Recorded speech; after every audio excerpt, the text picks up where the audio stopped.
JAC తరఫున request అసలు ఇప్పటివరకు ఎన్ని పోస్టులు అయినాయి, ఎంతమంది రిక్రూట్ చేస్తున్నారని కూడా తెలుసుకోవాలని నాకు అది అసలు ఇది ఒకటే హాస్పిటల్ సూపరింటెండెంట్ మెయిన్ హాస్పిటల్ అంతా కూడా అడ్మినిస్ట్రేషన్ సైడ్ ఆఫీస్ అడిగే ఇన్ఫర్మేషన్ పట్టానికి సంబంధించి ఇక్కడ వాళ్ళదేమో మొత్తం అంటే ఓవరాల్గా వాళ్ళే ఇప్పుడు ఈ అడ్మినిస్ట్రేషన్ చాలా మంది ఇక్కడ అన్ఎంప్లాయ్స్ ఉన్నారు, వాళ్ళకు ఇంపార్టెన్స్ ఇవ్వకుండా అయిపోయింది. మేము కలెక్టరేట్లో కూడా కలెక్టర్ గారు కలిసిన విషయం చెప్పాము. ఎక్కడైనా సరే ఇప్పుడు ఇక్కడ 100 ఉద్యోగాలు వస్తాయంటే అది జనగాం యూత్కి వస్తే హ్యాపీగా సార్, ఇంత మేము కష్టపడదు. ఇక్కడ ఉన్న టీమే జనగాం జిల్లా కోసం దాదాపు ఒక 50-60 రోజులు జైళ్ళల్లో కేసులు పెట్టుకొని జీవితాలన్నీ తెలంగాణ ఉద్యమం నుండి అన్ని పోరాటాలే జనగాం. అట్లా ఈ మెడికల్ కాలేజీ గురించి కూడా మేమే కొట్లాడి కేసీఆర్ గారి దగ్గరకు పోయి అంత దూరం పోయి చేశాను.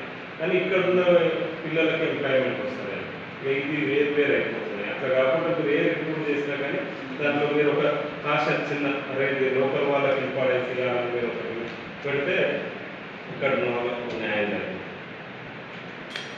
ఈరోజు జనగామ జిల్లా మెడికల్ కాలేజ్ ప్రిన్సిపల్ గారిని కలవడానికి జేఏసీ ఆధ్వర్యంలో ఇక్కడికి రావడం జరిగింది. ముఖ్యంగా ఈరోజు కలవడానికి ఉద్దేశం ఏంటంటే జనగామ జిల్లా సాధించిన తర్వాత జనగామ యువతకు జనగామ ప్రభుత్వ కార్యాలయాల్లో కావచ్చు, జనగామలో ఉపాధి అవకాశాలు, ఉద్యోగ అవకాశాలు పెరగాలని జనగామ జిల్లా జేఏసీ జనగామ కోసం పోరాడింది. జనగామ కోసం పోరాడిన తర్వాత జనగామ జిల్లా ప్రభుత్వ కార్యాలయాల్లో ఏ పోస్టు కూడా జనగామ యువతకి ఇవ్వకుండా అది పక్కదారిలో వేరే జిల్లాల వారికి వాళ్ళ బంధువులకు అమ్ముకునే పరిస్థితి జనగామలో ఏర్పడ్డది. దాన్ని ఎవరైనా ఇక్కడున్న గెలిచిన నాయకులు కానీ ఇక్కడున్న నాయకులు కానీ అధికారులు కానీ పట్టించుకుంటారా అంటే ఒక్కరు కూడా పట్టించుకోలేదు. అప్పటికి కూడా జేఏసీ పోరాడింది జనగామ యువతకే ఇక్కడ ఉద్యోగ అవకాశాలు ఇవ్వాలని చెప్పేసి ఎన్నోసార్లు కలెక్టర్ గారిని కావచ్చు, మంత్రుల్ని కావచ్చు, ఎమ్మెల్యే గారిని కావచ్చు, అందరినీ కలవడం జరిగింది. అదేవిధంగా జనగామ జేఏసీ పోరాడి సాధించిన జనగామ మెడికల్ కాలేజీలో కూడా ఇక్కడ ఉండే చిన్న చిన్న పోస్టులు, అవుట్సోర్సింగ్ పోస్టులు, ల్యాబ్ టెక్నీషియన్లు, బీ ఫార్మసీ పోస్టులు, నర్సింగ్ పోస్టులు, ఏదైతే అవుట్సోర్సింగ్ కాంట్రాక్ట్ ద్వారా తీసుకునే ఏవైతే పోస్టులు ఉన్నాయో ఆ పోస్టులనైనా జనగామ యువతకి జనగామలో ఎంఎల్టీ, ఎంపీహెచ్డబ్ల్యూ, బీ ఫార్మసీ చదువుకున్న విద్యార్థులకు ఇవ్వాలని జేఏసీ మొదటి నుండి చెప్తున్నా కానీ ఇప్పటి వరకు కూడా జనగామ యువతకు సరైన ప్రాధాన్యత ఇవ్వట్లేదు. జనగామ జిల్లా మెడికల్ కాలేజీ ఎవరైతే ఆఫీసర్లు ఉన్నారో అదేవిధంగా ఇక్కడ నాయకులు కూడా ఎవ్వరు కూడా జనగామ యువతకు ఉపాధి కల్పిద్దామని మాత్రం ఆలోచన చేయట్లేదు. కాబట్టి మేము ఈరోజు జనగామ జిల్లా మెడికల్ కాలేజీ డీన్ ఎవరైతే ప్రిన్సిపాల్ గారు ఉన్నారో ఆ ప్రిన్సిపాల్ గారికి సంబంధించిన రిప్రజెంటేటివ్ను ఇక్కడ సూపరింటెండెంట్ గారిని అదేవిధంగా హాస్పిటల్ సూపరింటెండెంట్ గారిని కలిసి మీరు జనగామ యువతకే ప్రాధాన్యత ఇవ్వాలని జనగామ జిల్లా జేఏసీ తరఫున వారిని కోరడం జరిగింది. రాబోయే రోజుల్లో కనుక ఈ రిక్రూట్మెంట్లో జనగామ యువతకు అవకాశం ఇవ్వకుంటే మాత్రం పెద్ద ఎత్తున ఆందోళన చేసి ఖచ్చితంగా జనగామ యువతకు ఇక్కడ ఉద్యోగ అవకాశాలు వచ్చే విధంగా చేస్తామని మేము జనగామ జిల్లా జేఏసీ పక్షాన తెలుపుతున్నాం.